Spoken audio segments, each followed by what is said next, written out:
Ay, mga langga ko, ayan po tayo. Ayan po tayo guys, magluluto tayo ng mga gulay, mga langga, mix gulay po yan dahil at tayo po ay nandito sa bahay, wala po tayong pasok, so makapagluto tayo ng gulay. Maghiwa-hiwa muna tayo ng okra, talong, kalabasa at mga sibuyas, kamatis at saka bawang. Ayan guys, gisa-gisa lang tayo. Kahit nandito tayo sa abroad guys, ay kailangan natin magtipid double dahil sobrang hirap dito.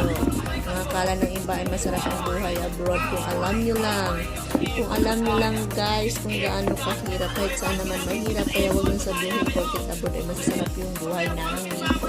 Kung pwede lang namin guys, lumuwi na kami ng Pinas, kaso mas maano kasi dito kumita ng pera. Kahit mahirap dito ay makakapaghanap ka naman ng trabaho. Sa Pinas kasi guys, lalo tayong babaon sa hirap. Ayan, kahit dito naman may mga utang din tayo sa Middle East or sa gitnang silangan. Nandito pala ako sa Dubai guys, kasama na aking anak. So single muna tayo. Meron po tayong single mo tuloy.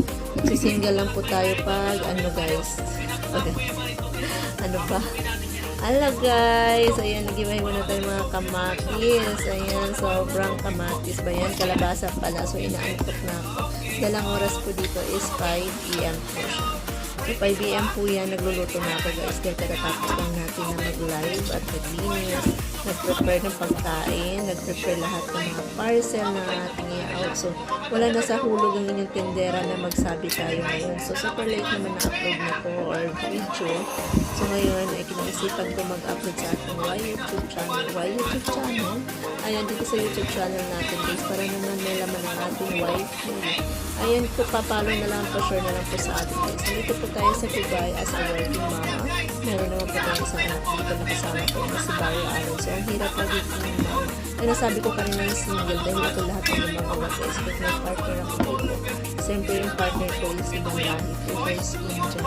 Hindi siya ganun kano sa mga, hindi gaya sa ating mga Pilipino na pagdating talaga sa bahay is tumutulong. So, siya naman tumutulong pero kailangan mo pang siyang pagsabihan. Nasa culture kasi nila yan guys, na ang lalaki talaga provider lang. Hindi talaga sila tumutulong sa mga gawain bahay. Pero ito naman siya is tumutulong siya pag sinasabihan mo. Also, nakakapagod na sabi ng magsabi.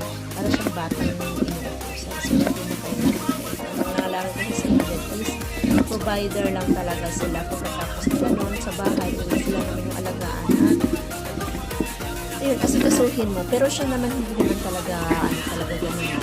Kumikilos naman siya, naglilinis na siya ng kwarto namin at nagluluto